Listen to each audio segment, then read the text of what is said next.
अस्सलामुअलैकुम रहमतुल्लाहि वबरकातुहू।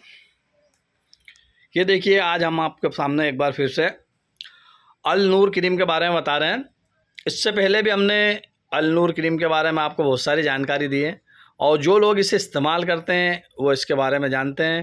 अल्हम्दुलिल्लाह इसके रिज़ल्ट बहुत शानदार आते हैं और ये बड़ी तेज़ी से चल रहा है। स्किन को गोरा करने के लिए बहुत ही शानदार है। जिन लोगों के चेहरे पे काला सावलापन है, पिंपल्स के निशान है, डार्क सर्कल है, आँखों के नीचे काले घेरे हैं, इन सभी पर काम करने वाला ये अल नूर क्रीम जो लोग इस्तेमाल कर चुके हैं वो तो इसके बारे में जानते हैं। जो लोग नहीं जानते हैं वो एक बार ज़रूर इस्तेमाल करके देखिए। अभी सब क्रीमों में सबसे बेहतरीन क्रीम जो आ रहा है अल नूर क्रीम।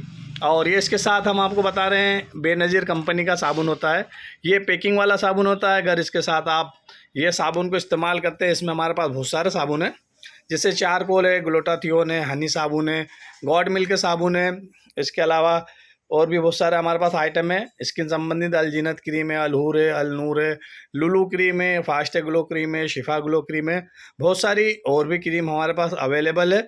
आप चाहें तो हमारे इन व्हाट्सअप नंबर से संपर्क करके मंगवा सकते हो। हम इसे होलसेल रिटेल दोनों में सेल करते हैं और ये बढ़िया मुनासिब दामों में हम देते हैं। आप इसे एक बार ज़रूर इस्तेमाल कीजिए। अगर आपको चेहरे में कोई भी प्रॉब्लम है, चेहरे संबंधित कोई भी समस्या हो, तो आप इस क्रीम और साबुन को इस्तेमाल कीजिए। इसकी साबुन की खासियत ये देखिए, पैकिंग में साबुन आता है और आप जब भी लो तो ये इसका ब्रांड देख लीजिए, बेनज़ीर कंपनी होती है। ये बेनज़ीर कंपनी का आपको ये दिखा रहा है चारकोल है। इसी तरह हमारा पपीता है, ग्लूटाथियोन है और भी अन्य साबुन है। हम आपको ये छोटी सी वीडियो में छोटी सी जानकारी दे रहे हैं।